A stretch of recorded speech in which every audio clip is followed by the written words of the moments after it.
नमस्कार, आप देख रहे हैं इंडिया न्यूज हरियाणा और मैं आपके साथ तरन्नुम जहान। बुलेटिन की शुरुआत करते हैं फटाफट अंदाज में। देश में कोरोना मामलों में लगातार गिरावट दर्ज की जा रही है। 24 घंटे में 43,000 से भी ज्यादा नए कोरोना के केस सामने आए। 700 से भी ज्यादा मरीजों की मौत। दूसरी लहर के बीच अब देश में एक्टिव केस 5 लाख से ज्यादा। कोरोना मरीजों के ठीक होने की रिकवरी रेट में बढ़त देखी गई है। 24 घंटे में 54,000 से भी ज्यादा मरीज रिकवर हुए। महाराष्ट्र में कोरोना के केस लगातार कम हो रहे। एक दिन में महाराष्ट्र में कोरोना के 9,195 नए मरीज मिले, जबकि 8,000 मरीज ठीक हुए हैं। 252 मरीजों की जान चली गई। दिल्ली में 24 घंटे में 53,000 से भी ज्यादा नए कोरोना के केस सामने आए हैं, तो वही मरीजों ने दम तोड़ दिया है। दिल्ली में अब 1,000 से भी ज्यादा एक्टिव केस। प्रदेश में कोरोना के 85 नए केस सामने आए। 24 घंटे में 15 लोगों की मौत हुई है। 127 से भी ज्यादा मरीज ठीक हुआ। एक्टिव केस 1,000 से ज्यादा।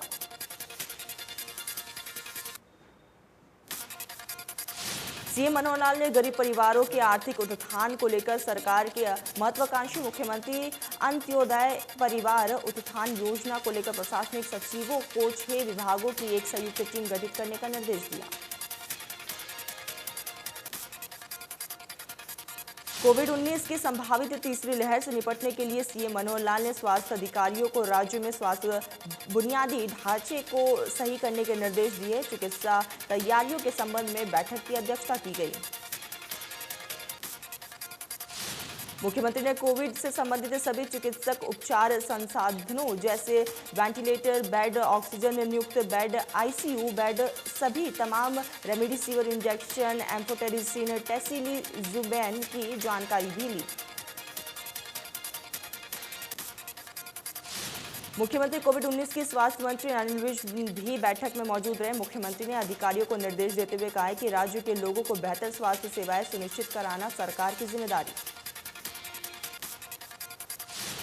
सीएम ने कहा कि स्वास्थ्य विभाग में डॉक्टरों, नर्सों और पैरामेडिक्स की भी भर्ती प्रक्रिया में तेजी की जाएगी। इसके अलावा कर्मचारियों को संवेदनशील बनाने और स्टाफ को रेशनलाइज करने के लिए भी निर्देश दिए।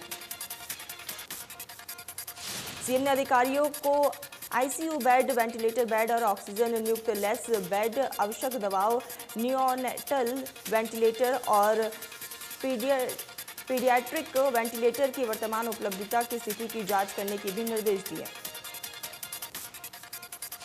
बैठक में मुख्यमंत्री को बताया गया है कि राज्य की मौजूदा 20 सरकार परीक्षण प्रयोगशालाओं में हर रोज 24,500 टेस्ट और 22 निजी प्रयोगशाला में हर रोज 71,000 से भी ज्यादा टेस्ट कराने की क्षमता है।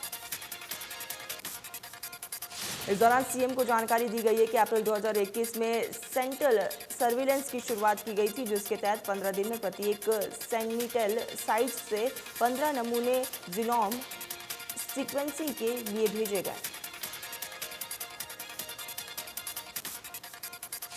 डॉक्टर डे पर गुरुग्राम स्वास्थ्य विभाग ने एक दिन में 51,000 से भी ज्यादा लोगों को वैक्सीन लगाई है। अब तक गुरुग्राम में 14,27,000 से भी ज्यादा लोगों को वैक्सीन लगाई जा चुकी है।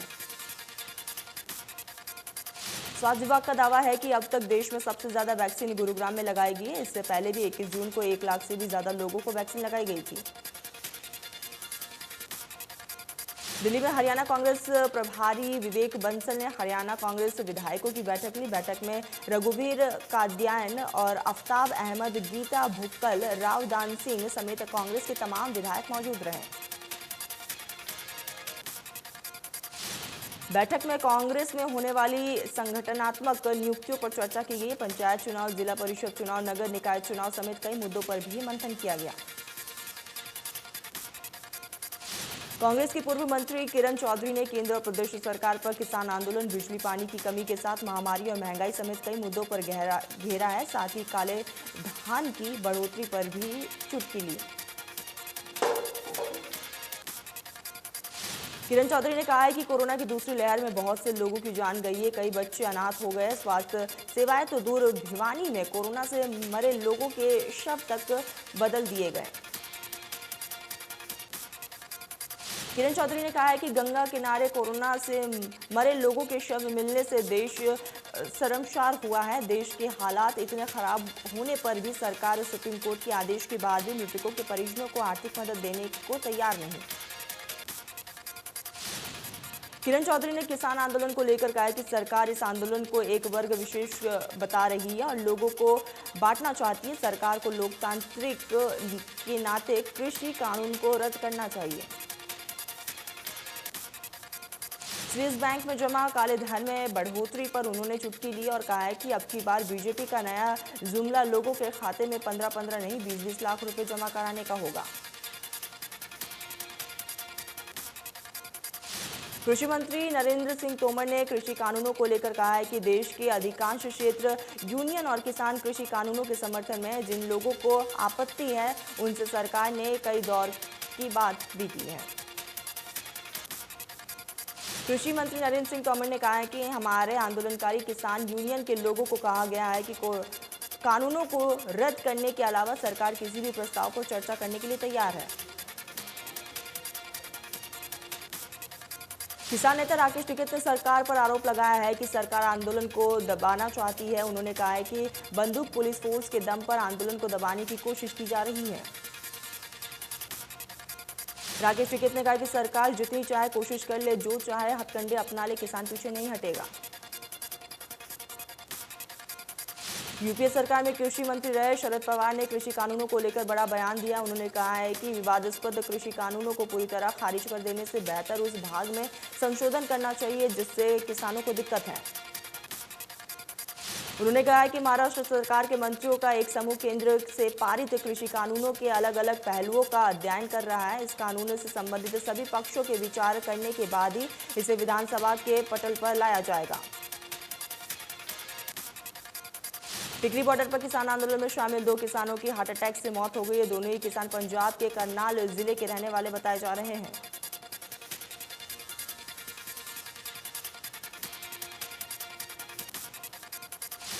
दोनों किसान लंबे समय से किसान आंदोलन में शामिल थे। दोनों किसानों के शव को पोस्टमार्टम के लिए बहादुरगढ़ के सामान्य अस्पताल में भिजवाया गया।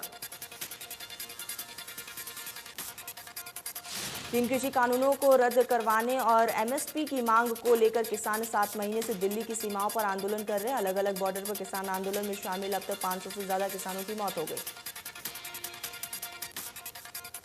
किसान नेताओं का कहना है कि सरकार अपनी जिद पर अड़ी हुई है, लेकिन किसान भी पक्का मन बनाकर आए हैं कि जब तक कानून वापस नहीं होती तब तक घर वापसी नहीं होगी।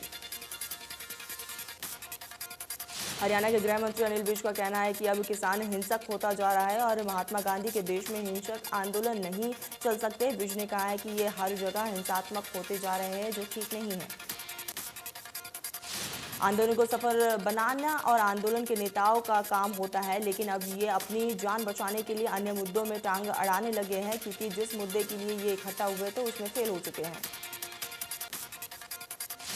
किसान नेता गुरनाम सिंह चढ़ूनी ने हरियाणा के मुख्यमंत्री मनोहर लाल को पाकिस्तानी करार दिया है। चढ़ूनी ने इस बयान पर विज ने कहा है कि ये बेहद शर्मनाक बयान है। विज ने कहा है कि मुख्यमंत्री पूरी तरह से हिंदुस्तानी हैं। डॉक्टर्स डे को लेकर स्वास्थ्य मंत्री अनिल विज ने कहा कि यूं तो हर साल ये दिन मनाया जाता है, लेकिन कोरोना काल में ये दिन और महत्व रखता है, क्योंकि हमारे डॉक्टरों ने बिना अपनी जान की परवाह किए लोगों की जान बचाई।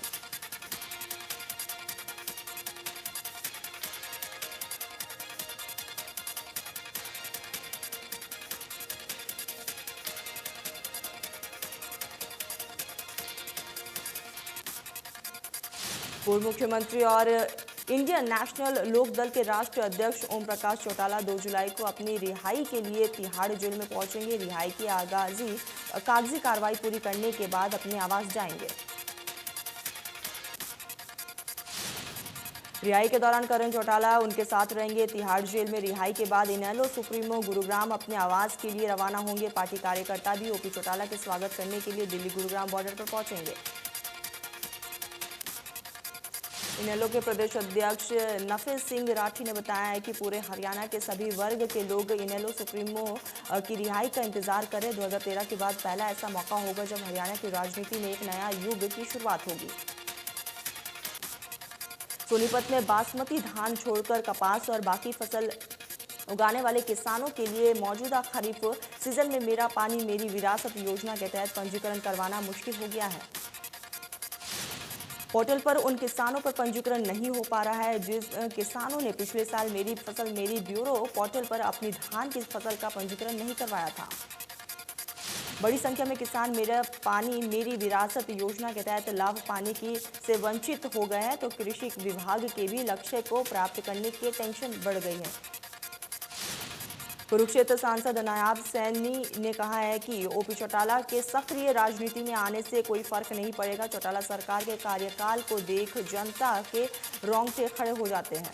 आंदोलन के दौरान तोड़फोड़ करने वालों की संपत्ति जब्त करने के एक्ट में नायब सैनी ने कहा है कि आंदोलन का भी नियम तय होना चाहिए। उन्होंने किसान आंदोलन को किसानों को बदनाम करने वाले आंदोलन करार दिया है। प्रदेश में स्कूल शिक्षा विभाग के एनडीए जैसी बड़ी परीक्षाओं के लिए कोचिंग की व्यवस्था को लेकर फैसला किया गया। अब लिखित परीक्षा के जरिए छात्रों की छंटनी की जाएगी। मुताबिक शिक्षक विभाग के मुताबिक केवल सरकारी स्कूल के छात्रों के लिए सुपर 100 की तर्ज पर कोचिंग दी जाएगी। फोकस और दूसरे संस्थानों के जरिए छात्रों की तैयारी करवाई जाएगी। हरियाणा पुलिस एकेडमी मुधबन में रिक्रूटमेंट बैच 89 में पास आउट परेड समारोह का आयोजन किया गया, जिसमें डीजीपी मनोज यादव बतौर मुख्य अतिथि पहुंचे। डीजीपी ने कहा है कि पुलिस हमेशा प्रथम रही है और काम करती रही है। कोरोना महामारी में 7000 पुलिसकर्मियां संयुक्त रहे और इस दौरान उन्होंने अच्छा काम किया। समारोह में डीजीपी ने बैच ट्रेनिंग में पोजीशन हासिल करने वाले पुलिसकर्मियों को सम्मानित किया। डीजीपी ने कहा कि हरियाणा में क्रांति आई है और योग्यता के आधार पर उच्च शिक्षित युवा पुलिस का हिस्सा बने हैं। फर्जी कंपनियां बनकर काले धन से यमुना नदी के ठेके ले आने वाले यूपी में एमएलसी पर योगी सरकार ने शिकंजा कसा है। ईडी समेत कई एजेंसियों की जांच चल रही है। सब इंडिया सोसाइटी के सचिव ने पीएम को भेजी गई शिकायत में बताया कि वो गड़बड़ी यूपी के एमएलसी ने वहां की है और उसी तरह की गड़बड़ी यमुनानगर में की गई है। इससे लेकर सरकार को पत्र भी लिखा गया, लेकिन अभी तक कोई सुनवाई नहीं हुई।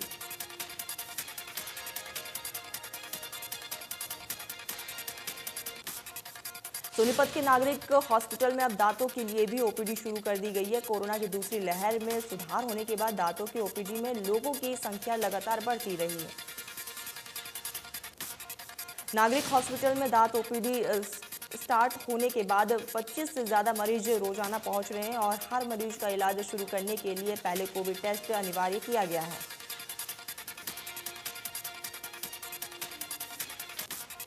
कुरुक्षेत्र के 5 वर्षीय हितेन को मोबाइल विकिपीडिया या मास्टरमाइंड कहा जा रहा है। उसे देश विदेश को भूगोल के साथ साथ शिव तांडव का भी ज्ञान है।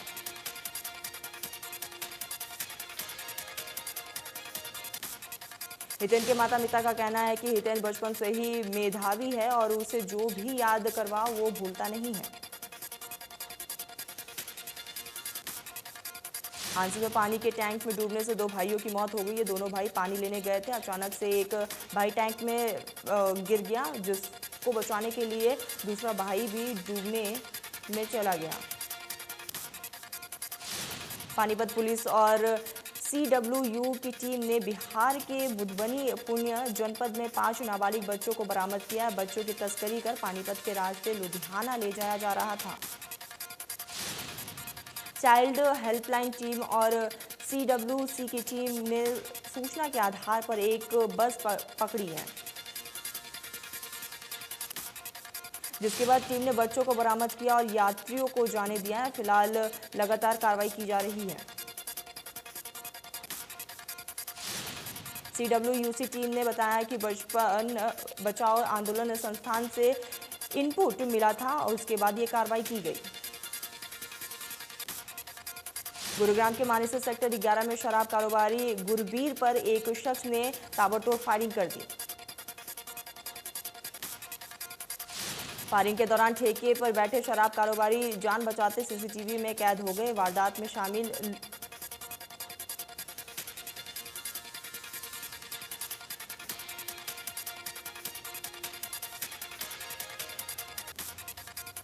पुलिस की माने तो दोनों शराब कारोबारियों में वर्चस्व के विवाद को लेकर रंजिश चल रही थी। शराब कारोबारी गब्बू सरपंच की शिकायत पर मामला दर्ज किया गया।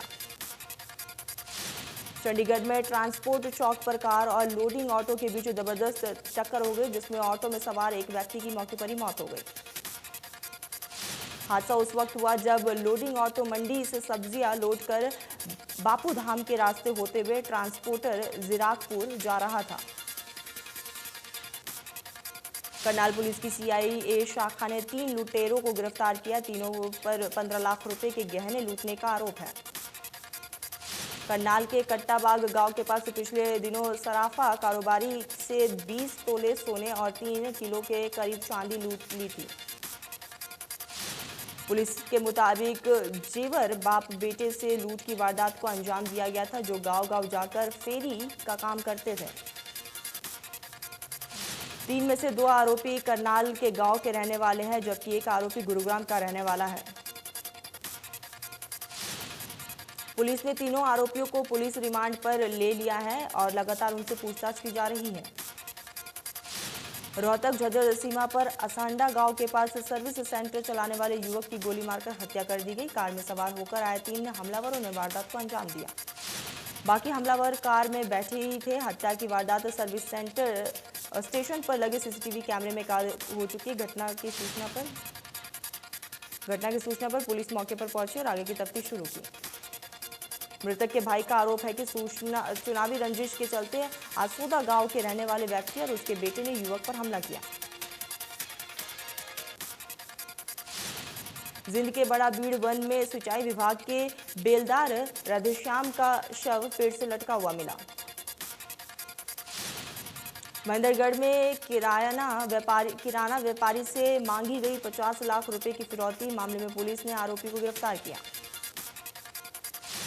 हरियाणा राज्य चौकसी ब्यूरो ने राज्य अपराध शाखा में तैनात सब इंस्पेक्टर को 40,000 रिश्वत लेते हुए गिरफ्तार किया। आरोपी पानीपत में किसी केस में जांच करता था और मामले में शिकायतकर्ता का नाम केस से निकालने की एवज में ये पैसे मांगे गए।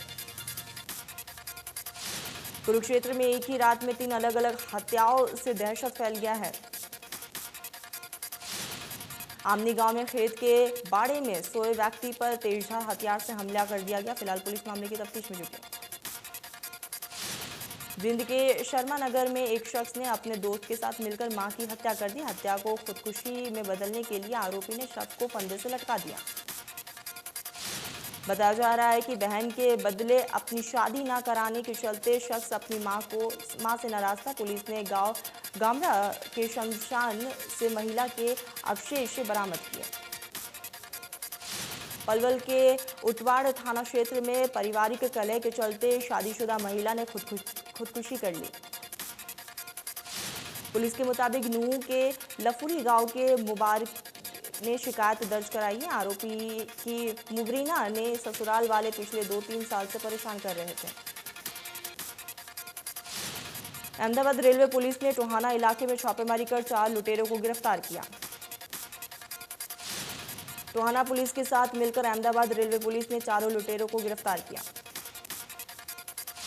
पानीपत के भारत नगर में 12 साल के मानसिक बीमार बच्चे के गायब होने का मामला सामने आया। वहीं एक और मामले में पानीपत की विधानंद कॉलोनी से 10 साल के बच्चे को किडनैप करने का भी मामला सामने आया।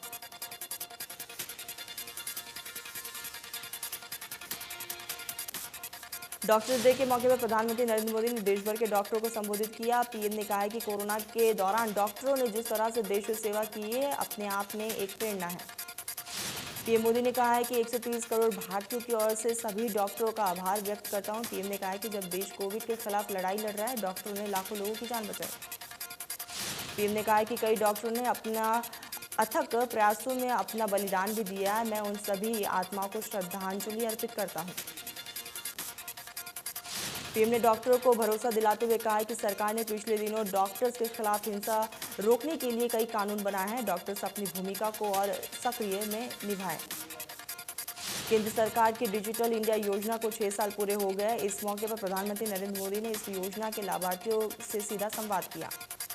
पीएम मोदी ने इस दौरान Bhim app, one nation one ration card समेत कई योजनाओं के लाभार्थियों से संवाद किया। प्रधानमंत्री नरेंद्र मोदी ने कहा है कि डिजिटल इंडिया ने भारत के सपनों को आगे बढ़ाया है। पीएम मोदी ने कहा है कि one nation one ration card से सबसे ज्यादा फायदा मजदूरों को हुआ है। कोरोना काल के बीच रोजगार का संकट बना हुआ है और इस बीच अब आम आदमी पार्टी महंगाई की मार भी पड़ रही है। अमूल दूध के दाम बढ़ गए हैं। अमूल दूध ने 2 रुपये प्रति लीटर दाम बढ़ाए। बिना सब्सिडी वाले घरेलू एलपीजी सिलेंडर के दाम एक बार फिर बढ़ा दिए गए। राजधानी दिल्ली में एलपीजी सिलेंडर का भाव अब 834 रुपये हो गया है।